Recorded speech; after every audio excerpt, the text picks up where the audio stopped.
Annyeonghaseyo! It's me, Nick Chronicles. Hey, I'm not delightful, but here I am making a doll painting video where I repaint my Spidersona.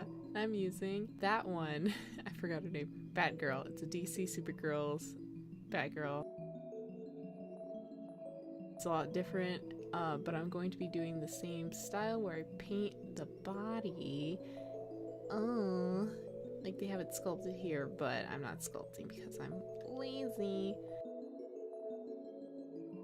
The whole difference between the two bodies is that one has articulated arms and the other does not. So let's pull off of the head.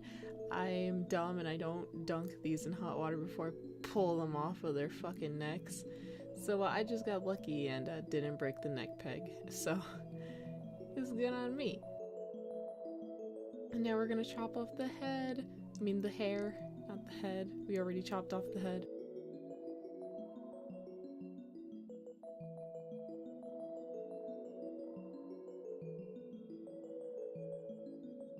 And now we're gonna take some nail polish remover and remove the face.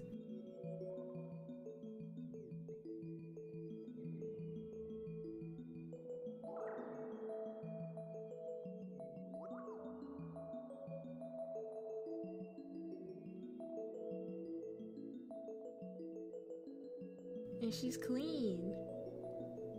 So now, the thing with DC Supergirls or with any, like, plastic doll is that they have molded underwear on and it's nasty. I mean, DC Supergirls is, like, really cute. They have, like, stars on their butts. I had to, you know, take those off if I'm gonna paint the entire body. Yes, I have my Gwen Stacy doll! Go Spider. Ooh.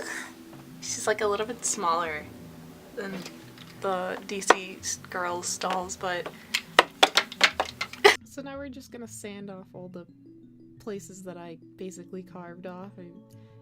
She got a smooth booty now. I just didn't take off the underwear line because, you know, I felt like that was the only realistic part that was gonna keep. And now I'm basically doing a big no-no, but I'm painting the entire body with gesso as a base coat. Instead of, well, here's the thing. I did not have enough Mr. Super Clear for this entire project. I didn't even have enough for the face up in general. So doing the entire body was a hassle, and it was after the first layer I decided, what am I gonna do with this doll? And I decided it's gonna be a display piece. And now we're mixing up epoxy sculpt here because girl needs to stand because I don't have shoes and my Spidersona does not wear shoes, so I have to mold flat feet on her, which ended up not even mattering in the long run, but I just wanted it to look a little bit more normal instead of, you know, she got a onesie on and it's like really tight on her toesies. So now we're painting on the little details on the sides of her body and all the like the little things. I couldn't record a lot of this because I don't know how some doll YouTubers do this. Like I can't see that far away from behind my camera. Like, but yeah, I tried to get as much as I could in frame, but like it was kind of impossible because she has very small details on her that like if I fuck it up, it'll be really obvious I fucked it up. And my least favorite part, painting rings on the arms. I'm really glad I'm not a Pokemon doll customizer because like this would be the bane of my existence. And you can see like in the upper, kind of see that my phone, it's doing like this weird thing. But I have the reference there so I can look at the details because like I never planned out the outfit on a three-dimensional plane. It was supposed to swirl down the leg, but I ended up doing like rings around the arms and legs. I tried to do like a little swirl. I tried to save it at the end because I realized that it didn't really work out the way I was planning. I was really surprised with myself that I managed to get the right pink color that I wanted by mixing a whole lot of magenta with some white.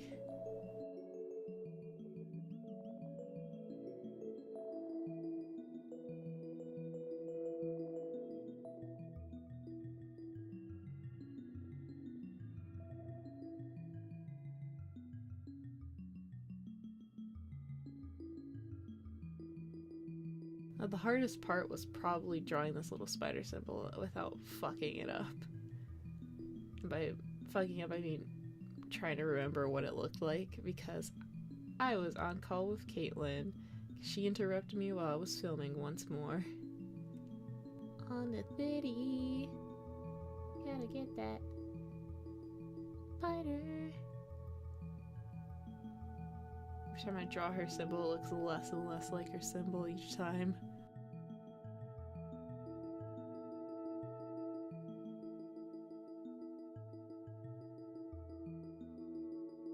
And now we come to the drawing process. It's such a good time. And there's my Gwen doll because I'm obsessive.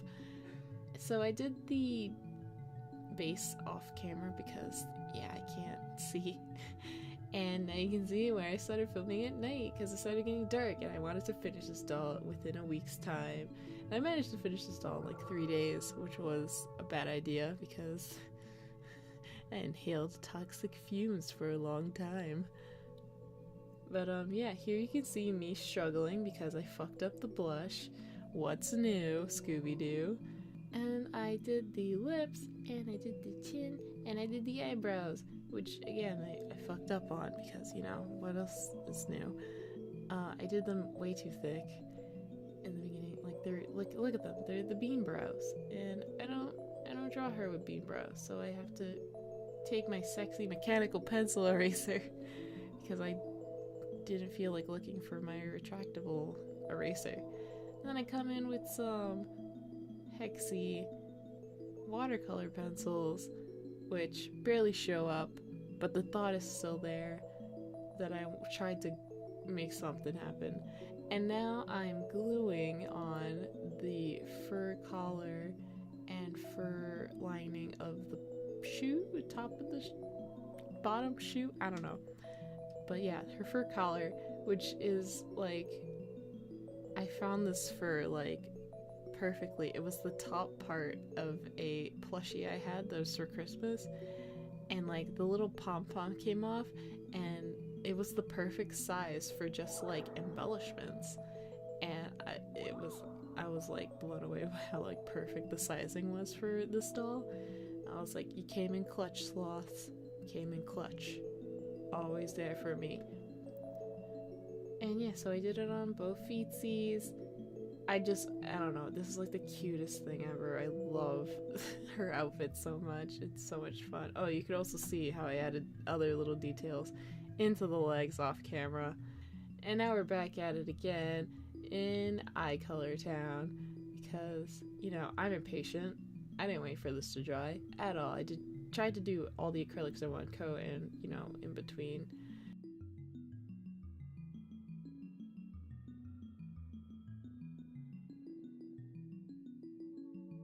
And here's a jump cut to me. This is towards the end of it. This is like day 3. I'm doing the eyes.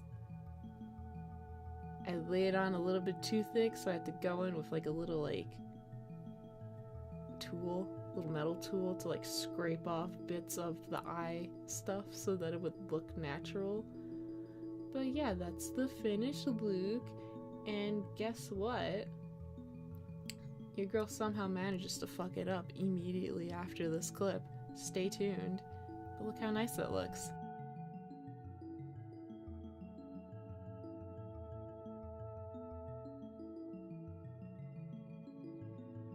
Oof, if only I knew how to film. Ooh, see? Why does that look so shiny as I add gloss to it? Well, if you could see there in the right-hand corner, or I don't know, just on the right, you can see it says fixative. So I ran out of Mr. Super Clear for the final coat, and I wanted to make sure it didn't like fuck up if I dropped this thing, which has happened already. I've already dropped it. I used a fixative that could be used on plastic. I don't know if it could be used on vinyl, but whatever. I used it, and I put it too close to the face and it fucked it up. So yeah, that's my story. I love dying. And here's where I, you know, made my really lazy yarn wig. It's not even a wig, I just glued it straight to the hair. I've done better yarn weft hair, wig, whatever. I've done better. I was just really lazy. But I think it looks fine for its purpose. And I'm haphazardly, I'm just going at this hair, honestly. But yeah, there she is, Queen. I didn't add the pink part because I forgot mostly, but I don't think it would have shown up because I would have used a chalk pastel. I don't think it would have done that great. I also don't have hairspray, so it would have just came off immediately after touching it a lot, which I do with hair. And now we're sticking her back on the body. Look at her, what a queen. Oh my god, we stan a spider queen. There she is, swinging out. Goodbye, baby. And thank you guys so much for watching. I know a lot of you voted for this thing, and I was honestly surprised by how many people voted for doll custom. Yeah, this is my first recorded one. I think this is my second finished completely doll and everything else. If you want to see more doll customizing videos, just comment down below what you want to see. And yeah, thanks so much for watching. I'll see you guys later. Bye.